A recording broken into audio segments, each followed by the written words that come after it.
남의 얼굴을 씻어주는 것 그리 불편하지 않습니다. 우리가 어렸을 때 어머니들이 아침마다 얼굴을 씻어 주셨잖아요. 얼굴 씻길 때 꼭 코를 풀어주시면서 흥해 라고 해서 자녀들이 흥했고 나라가 흥하기도 했습니다. 그런데 여러분, 남의 발을 씻어주는 것, 이거 흔치 않은 일입니다. 내 발은 내가 씻어야 하는 것 같은 그런 관념이 다 있습니다. 이 시간 요한복음 13장의 전반부를 묵상하는데요. 예수님이 남의 발을 씻기시는, 제자들의 발을 씻기시는 그 본문입니다. 유다의 발도 씻기셨다라는 제목으로 묵상하겠습니다. 오늘 말씀의 시작은 베드로가 아니라 유다에 관한 언급입니다. 마귀가 유다에게 배반의 생각을 밀어넣었다는 거예요. 2절을 다시 보겠습니다. 마귀가 벌써 시몬의 아들 가롯 유다의 마음에 예수를 팔려는 생각을 넣었더라고 합니다. 마귀는 보통이 아닙니다. 그는 거짓의 아비이며 영적 파멸로 이끄는 자요 어둠의 세력입니다. 여러분, 이 세 가지가 합쳐져서 예수님조차 팔아버릴 마음이 들도록 만들고 있었습니다. 그런데 이 대목에서 우리가 유의할 것이 있어요. 마귀가 그렇게 행동하면 우리는 어쩔 수 없는 것인가? 라고 하는 질문입니다. 여러분, 딱 정리해 드릴게요. 가룟 유다의 책임도 있습니다. 우리가 이걸 놓치면 안 됩니다. 유다는 스스로 취약한 부분을 허용했어요. 그게 자라나게 만들었습니다. 구체적으로 그게 무엇이냐? 돈을 사랑하는 마음이었습니다. 결국 은 30개를 받는 조건으로 예수님을 팔아 넘겼어요.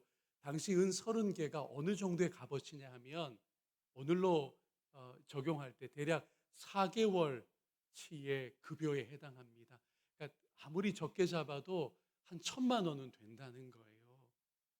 유다는 또한 예수님에게 좀 실망하는 마음을 갖고 있었습니다. 스승 예수님이 메시아인 것 같기는 한데 유다 본인과 지인들이 기대하던 모습은 점점 아니라고 여겼던 겁니다. 깊이 알지도 못하면서 실망하는 마음, 이거 유다의 귀책 사유라고 할 수 있습니다. 그러니 여러분, 마귀 때문에 자동으로 무너지는 것 아닙니다. 우리가 마귀가 얼마나 역사하던지 라고 우리의 책임을 그저 회피할 수는 없다는 거예요. 우리 편에서 틈을 열어주니까, 마음을 지키지 않으니까 취약해지고 무너진다는 이 측면을 우리가 늘 기억하는 것 중요합니다. 그래서 구약 말씀에서 우리가 지혜를 얻어야 할 것 같아요. 잠언 4장 23절 말씀입니다. 모든 지킬 만한 것 중에 더욱 내 마음을 지키라. 생명의 근원이 이에서 남이니라. 아멘. 자, 이제 정말 주목하려는 장면이 열리는데요. 예수께서 제자들의 발을 하나하나 씻어 주십니다. 그리고 이 장면에서 우리가 놓치지 말아야 할 중요한 사실이 있어요. 예수님이 오늘 발을 씻기는 장면에서 주로 베드로와 대화하시고 소통하시지만 가룟 유다의 발도 씻어주셨다고 하는 중요한 사실입니다. 이 장면을 회고하여 기록한 이는 사도 요한이지요. 요한은 13장에서 유다를 사실은 의도적으로 배열하고 있습니다. 이른바 샌드위치 구조라는 것인데요. 예수님이 제자의 발을 씻기는 동안에는 마치 유다가 없는 것처럼 느끼게 합니다. 하지만 이걸 기록한 요한의 의도는 오히려 유다를 부각하는 데 있어요. 세족 장면 앞에, 그리고 세족 장면이 끝난 뒤에 유다를 각각 끼워 넣은 거예요. 이게 샌드위치 구조라는 겁니다. 우리 샌드위치 먹잖아요. 위에 빵이 놓이고 밑에 빵이 또 하나 놓이는 겁니다. 2절을 그리고 21절을 다시 보겠습니다. 마귀가 벌써 시몬의 아들 가룟 유다의 마음에 예수를 팔려는 생각을 넣었더라. 이게 샌드위치 윗부분이고요. 21절입니다. 예수께서 이 말씀을 하시고 심령이 괴로워 증언하여 이르시되 내가 진실로 진실로 너희에게 이르노니 너희 중 하나가 나를 팔리라. 그러니 여러분, 이 중간에 무슨 사건이 있다고요? 예수님께서 제자들의 발을 씻기신 그 일이 담겨 있습니다. 그러니까 요한이 2절과 21절을 통해 표시를 해 둔 거예요. 유다의 발도 예수께서 씻기셨다라는 걸 표시하고 싶었던 겁니다. 그래서 세족 장면 앞에 2절에 가룟 유다에게 마귀가 그 취약한 틈을 타서 예수님을 팔려고 하는 마음을 집어넣었다라고 분명하게 언급하고, 예수님이 제자들의 발을 다 씻기신 다음에 21절에 너희 중에 하나가, 그게 누굽니까? 유다입니다. 너희 중에 하나가 나를 팔 것이다 라고 이렇게 표현하고 있는 것입니다. 분량을 길게 차지한 건 베드로입니다. 그러나 요한이 꼭 밝히고 싶어 하는 것은 예수께서 유다의 발도 씻기셨다라고 하는 대목입니다. 그렇다면 우리가 이 예수님을 어떤 분이라고 이 아침에 새롭게 좀 알면 좋을까요? 베드로의 발을 씻기셨을 뿐 아니라 유다의 발도 씻기신 예수님입니다.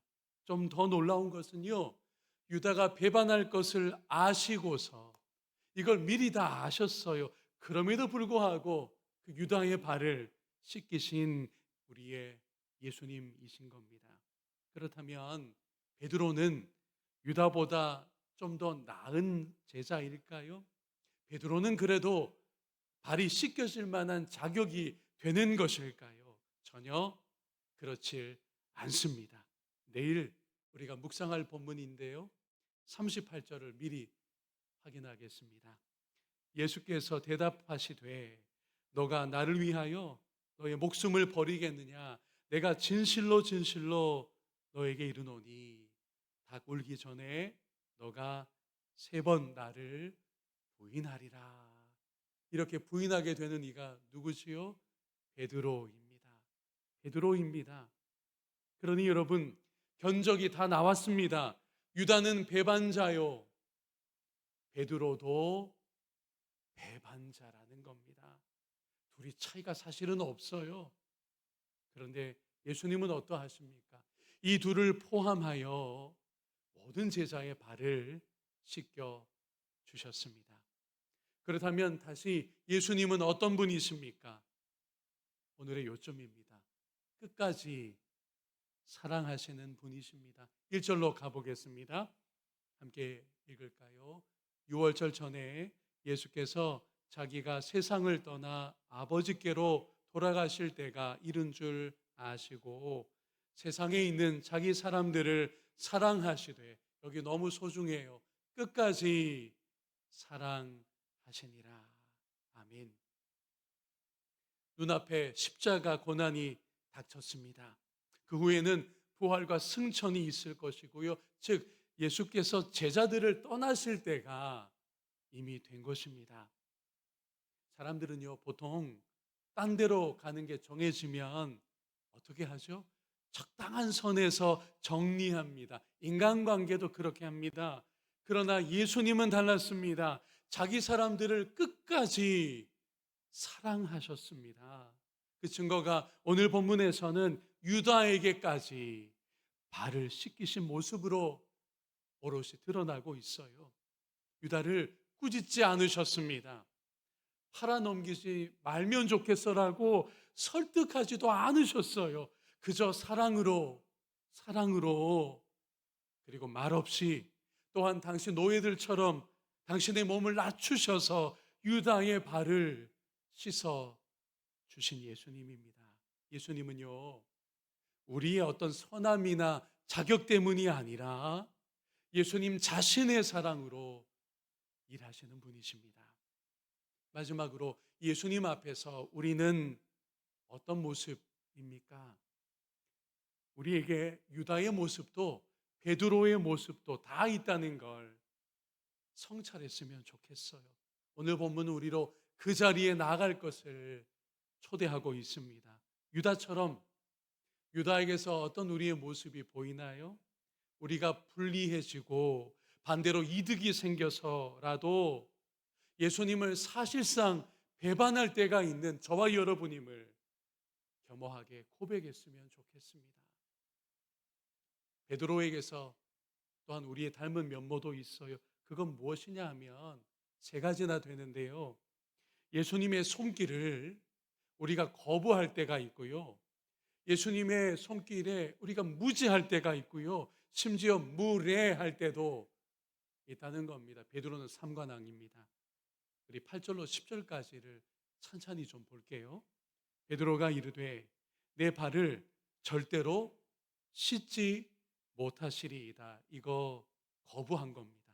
예수께서 대답하시되 내가 너를 씻어주지 아니하면 너가 나와 상관이 없느니라. 시몬 베드로가 이르되 주여 그렇다면 내 발뿐 아니라 손과 머리도 씻어 주옵소서. 여러분 이건요 예수님의 손길에 대해서 무지한 거예요. 그리고 무례한 것까지 포함이 됩니다. 예수님께서 10절에 그래서 이렇게 교정해 주시죠. 예수께서 이르시되 이미 목욕한 자는 발밖에 씻을 필요가 없느니라. 온몸이 깨끗하니라. 너희가 깨끗하나 다는 아니니라고 하셨습니다. 다는 아니라고 할 때 베드로가 어떤 감을 잡았을까요? 아하, 이거 우리 동료 제자 유다에게 지금 넌지시 하시는 말씀이구나. 그러면서 누구를 포함하지 않았을 가능성이 보이죠. 베드로 자신은 나는 아닐 거예요. 그랬을 겁니다. 그런데 이미 짚어본 대로 유다뿐 아니라 베드로도 같은 족속이에요. 예수님을 배반했다고 하는 측면에서 하나 다를 것이 없었습니다. 오늘 예수님은 베드로의 발도 유다의 발도 모두 씻어주셔서 예수님이 어떤 분이시라는 걸 우리에게 지극한 그분의 마음의 수준으로 보이게 해주신 거죠. 예수님이 우리를 사랑하시되 끝까지 사랑하시는 분입니다. 이건 시간의 연속의 차원만은 아니고요. 예수님의 그 사랑의 깊이의 차원입니다. 아무리 유다라 할지라도 아무리 예수님의 발을 씻어주시는 손길을 처음에는 거부했고 그리고는 그러면 좀 여기저기 다 씻어주십시오. 예수님의 손길에 무지했으며 무례하기까지 한 베드로도 예수님 다 씻어주셨잖아요. 우리 예수님은 이런 분이십니다. 말씀을 정리하겠습니다. 우리는 오늘 말씀을 통해서 신앙이 무엇인지 새롭게 정의되고 있다는 걸 발견하고 있어요. 여러분, 신앙은요, 우리가 무엇을 하는 것이 아닙니다. 신앙은 그 시작도 그리고 신앙이 지속되어 나가는 것도 언제나 누가 하시는 일일까요? 예수님이 하시는 일입니다. 그분이 사랑의 주님으로 끝까지 우리와 함께하기로 작정하셨기 때문에 우리가 택함 받아 구원 얻었고 구원 받아 신앙의 여정을 걸어나가고 있는 거예요. 우리는 보통 이제 교회론으로 적용하고 마실 텐데요. 우리는 보통 유다 같은 사람을 보면 분노합니다. 우리는 혹시 우리 공동체 가운데 베드로 같이 보이는 누군가가 있다면 적어도 이 시점에 베드로 같은 누군가가 보이면 실망합니다. 그런데 잊지 맙시다. 유다에게서도 베드로에게서도 누가 보인다고요? 우리 자신이 보인다는 거예요. 이런 의도로 오늘 말씀에 베드로가 전면에 내세워져 있지만 유다가 함께 조명되고 있는 것입니다. 그러니 우리는 어떻게 교회 생활을 하고 믿음의 공동체에서 어떤 마음가짐이어야 할까요? 우리 서로를 긍휼히 여길 수 있기를 원하고 예수님을 향하여 날마다 저를 불쌍히 여겨 주십시오. 제가 그 시점에 베드로입니다. 제가 예수님 발을 씻겨주시던 그 자리에 유다입니다 라고 하며 주님으로부터 긍휼함 받기를 겸손히 기도하고 우리 서로에게는 긍휼의 마음을 놓치지 않는 그런 저와 여러분 우리 교회이기를 주님의 이름으로 축원합니다.